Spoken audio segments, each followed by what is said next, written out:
Radio Taïwan International, les joies de l'éco-construction. Bonjour, ici Sasa au micro de RTI. Bienvenue dans ce nouvel épisode des joies de l'éco-construction. Ces 2 dernières semaines, je vous ai emmené dans la campagne de Tainan, à Xinanliao, pour suivre la construction d'une maison en bambou qui a ensuite été transportée sur 3 km dans les rues du village.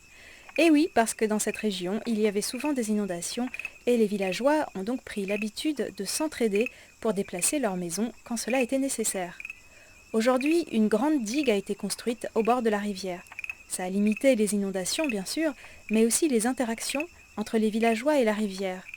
Pour faire mieux connaître leur histoire et leur environnement aux habitants de Xinanliao, le musée d'histoire de Taïwan, le temple Xing'an et le directeur de l'école locale ont entrepris depuis 2018 de faire revivre la tradition de construire des maisons en bambou que l'on peut déplacer. Alors certes, aujourd'hui, on ne les construit plus pour y habiter. C'est plutôt un événement festif et commémoratif. Mais cela a aussi permis au maître artisan Li Yang, âgé de 79 ans, de transmettre ses savoir-faire à des passionnés d'éco-construction venus de tout Taïwan.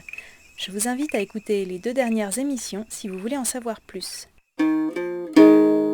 Aujourd'hui, nous continuons à parler de la construction de cette maison en bambou à Xinanliao, mais nous allons aussi élargir à d'autres sujets liés à l'éco-construction. Je donnerai la parole à 2 personnes de l'université Chunggong à Tainan. Tout d'abord, Ye Caiting. Elle est étudiante en architecture. Je l'ai rencontrée et interviewée pendant la construction de cette maison en bambou. Elle nous raconte pourquoi elle était là. 其实一开始会接触到自然建筑，有点像是偶然或者是一个巧合。 C'est un peu par hasard que j'ai commencé à m'intéresser à l'architecture en matériaux naturels en faisant un stage auprès de l'architecte Lin Ya-ying. Je trouve que c'est dommage qu'à Taïwan, il y ait peu de bâtiments en matériaux naturels et que l'on n'enseigne pas ça à l'université. On y apprend surtout comment construire des structures en acier. Avant, les bâtiments en matériaux naturels faisaient partie de notre quotidien à Taïwan. Mais ensuite, nous avons été inspirés par l'architecture moderne venue de l'étranger. C'est aussi très bien, mais je trouve que cette architecture-là n'a pas de lien avec notre terre. Est-ce qu'elle est vraiment adaptée à Taïwan? De quoi avons-nous vraiment besoin? En faisant un stage avec Lin Ya-ying, je me suis rendu compte que construire en matériaux naturels à Taïwan, c'est possible. Et c'est pour ça que je participe à la construction de cette maison en bambou aujourd'hui. Je trouve que c'est intéressant de faire cette expérience qui nous relie à l'histoire. Comme j'ai fait de la menuiserie auparavant, je trouve que construire en bambou n'est pas si difficile. Mais ce que j'ai découvert, c'est qu'il y a plein de détails insoupçonnés, notamment au niveau des encastrements et des nœuds. On se dit « waouh, avant les gens faisaient comme ça ?» Finalement, j'ai réalisé que c'est en pratiquant avec ses propres mains que l'on pouvait vraiment comprendre cette culture. Ce n'est pas en visitant avec un guide, mais en faisant par soi-même. Pensez-vous que cette expérience avec les matériaux naturels vous influencera plus tard dans votre travail? 我觉得还是要看情况。最大的困难点就在于普遍台湾人对于 C'est pas sûr, car là où ça coince, c'est au niveau des attentes de la plupart des Taïwanais à propos de leur habitation. Ils pensent qu'une maison solide est une maison en béton armé. Les matériaux naturels mériteraient d'être davantage connus et promus, pas seulement des architectes, mais aussi du grand public, pour que les attentes des gens changent petit à petit. Pourquoi est-ce que l'on aurait besoin de plus construire en matériaux naturels? Pour des raisons environnementales?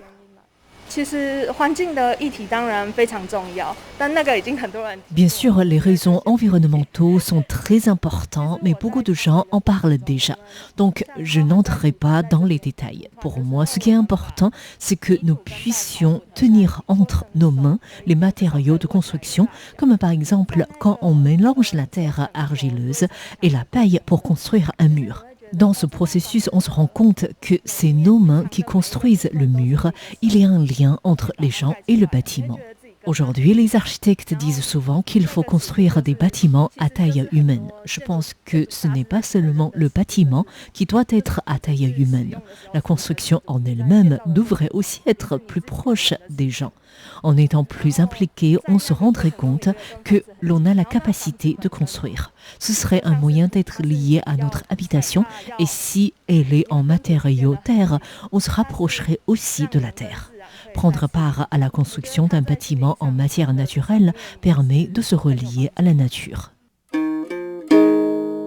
J'ai aussi rencontré Madame Tian Shangfen, une professeure d'architecture à l'université de Chengong à Tainan, qui s'intéresse beaucoup à l'éco-construction et qui a été directrice exécutive de l'association d'architecture humanitaire jusqu'à l'an dernier.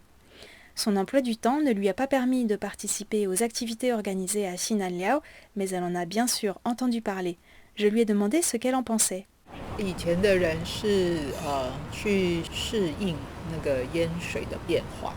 Autrefois, les anciens s'adaptaient à leur environnement, y compris quand il y avait des inondations. À l'époque moderne, en revanche, nous essayons plutôt de contrôler l'environnement. Par exemple, dans ce village, d'énormes digues ont été construites au bord de la rivière, ce qui a coupé les villageois de leur environnement. Les gens n'ont plus trop d'interaction avec la rivière. Lorsqu'on est coupé de son environnement, on ne le connaît pas bien et par conséquent, on n'en prend pas soin non plus.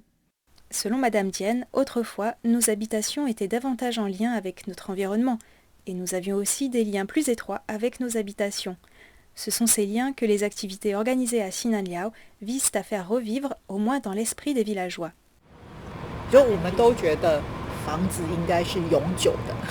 On pense en général qu'on construit quelque part pour durer. Quand j'ai étudié l'architecture, c'est ce que les professeurs nous ont toujours dit.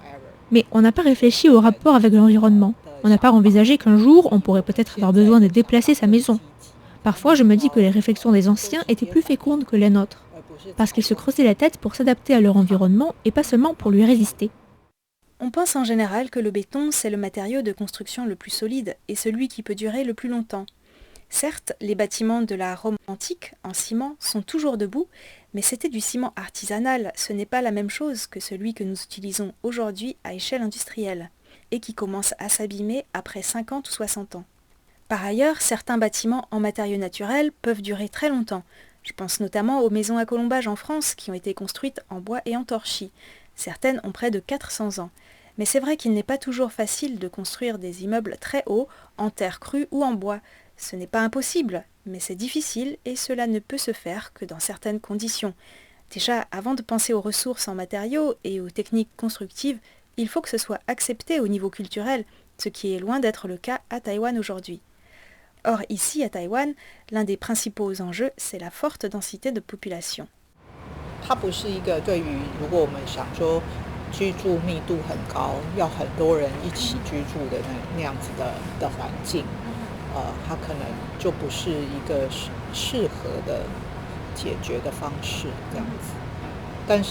Oui, les matériaux naturels ne sont peut-être pas très adaptés à des villes où la densité est très forte.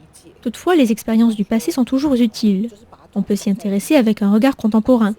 Par exemple, il y a des techniques anciennes qui sont toujours valables avec d'autres matériaux.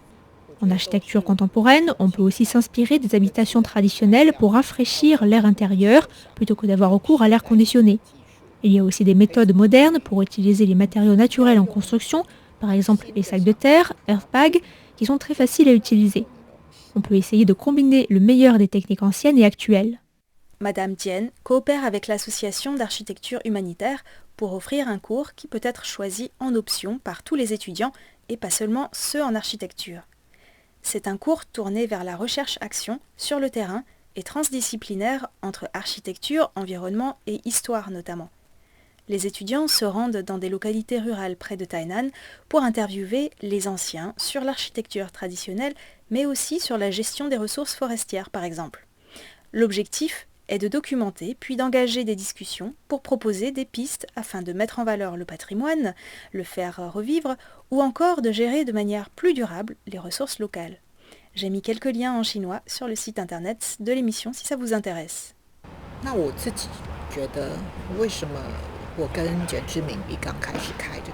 Pourquoi j'ai mis en place cet enseignement général en coopération avec l'association d'architecture humanitaire ? C'est pour que les étudiants, et pas seulement ceux qui se spécialisent en architecture, puissent savoir qu'il y a encore des maisons en adobe à Taïwan, des tokatsu. Elles ont au minimum 50 ans et sont encore en bon état. D'abord, il faut le savoir, ensuite, il faut le voir. Et ensuite seulement, ils commenceront à se poser des questions. Pourquoi est-ce que ces maisons en matériaux naturels sont encore en bon état? Est-ce que le progrès, c'est vraiment faire table rase et tout réinventer? Nous souhaitons à travers ce cours susciter ce genre de réflexion. Selon Madame Dien, si les jeunes comprennent qu'il existe des voies alternatives en architecture, cela leur donnera peut-être des idées pour leur propre habitat dans le futur, et les architectes devront alors s'adapter à leurs demandes. Madame Dien m'a aussi fait part de ses réflexions suite à un symposium international auquel elle a assisté sur l'expérience utilisateur dans le domaine du design, ce qui est présenté comme le futur du design. Dans ce monde où les interactions entre les machines et les humains sont de plus en plus fréquentes, on met aujourd'hui l'accent sur le design centré sur l'humain. Autrefois, on n'en parlait pas. Est-ce que c'était parce que ça allait de soi qu'on créait un objet pour les humains qui allaient l'utiliser ?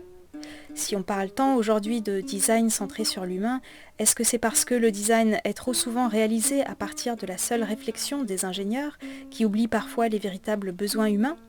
Madame Dien se pose toutes ces questions. C'est vrai que quand elle étudiait l'architecture à l'université, les professeurs parlaient sans cesse des constructions, qui se dit en chinois « tianzhuwu », c'est-à-dire, si l'on traduit littéralement, des choses construites. Ils parlaient donc très peu des gens qui vivaient dedans. C'était très conceptuel et parfois davantage basé sur l'expérience des architectes plutôt que celle des habitants, se rappelle-t-elle. À la fin du symposium, la conclusion était « Peut-être devrions-nous abandonner l'appellation de design centré sur l'humain. Premièrement parce que cela devrait aller de soi, que c'est pour les humains qu'on réalise un design, et deuxièmement parce que si l'on centre tout sur l'humain, on a tendance à oublier l'environnement dans lequel on vit et les autres êtres vivants, plantes et animaux. On devrait alors plutôt parler de design au-delà de l'humain, Beyond Human-Centered Design. Sur ce point, Madame Dien fait un pont avec l'éco-construction. Aujourd'hui, que ce soit en design et en architecture, il faudrait effectivement tenir compte non seulement de la vie des habitants, mais aussi chercher une meilleure coexistence avec les autres êtres vivants et la nature. L'éco-construction peut offrir des pistes intéressantes. Mais ce n'est pas simple de changer les habitudes et les mentalités. Par exemple, pour la génération qui a vécu dans sa jeunesse le développement économique fulgurant de Taïwan, leurs conditions de vie se sont améliorées et par conséquent, ils considèrent souvent ce qui est ancien comme quelque chose d'arriéré, et beaucoup considèrent que la priorité doit être la croissance économique et le développement de la technique pour une vie plus pratique et confortable. En revanche, les jeunes étudiants que Madame Dien côtoie à l'université sont nés au XXIe siècle et leur état d'esprit est différent. Ce qui l'a frappé, c'est qu'ils acceptent de discuter de tout. Ils sont prêts à réfléchir à d'autres voies pour surmonter les défis auxquels doit faire face la société. Ils sont capables de recul et même d'autocritique. Selon Madame Dien, si la construction en matériaux naturels se développe à Taïwan, ce sera grâce à cette nouvelle génération.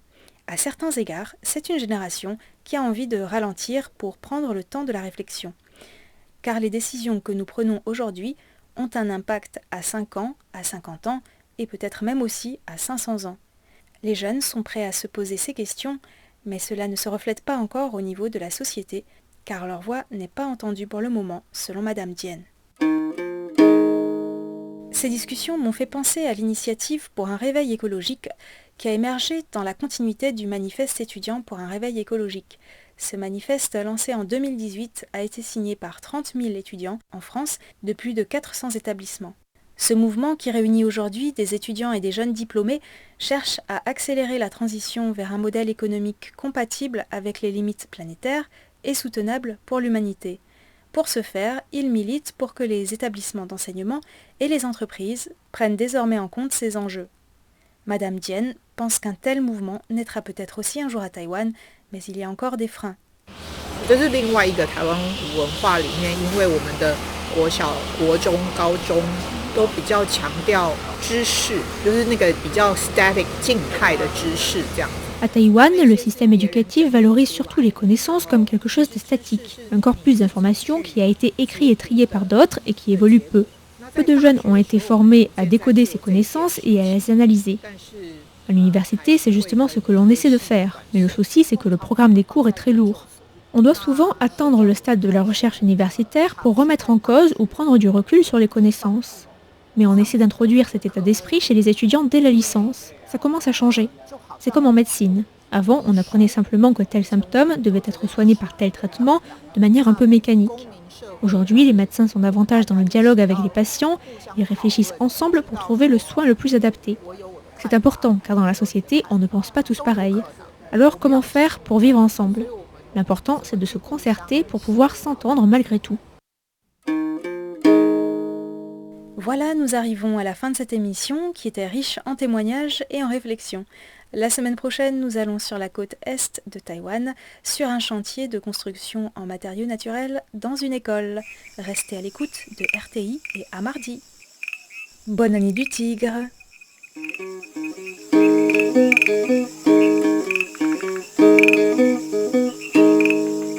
Radio Taïwan International, les joies de l'éco-construction.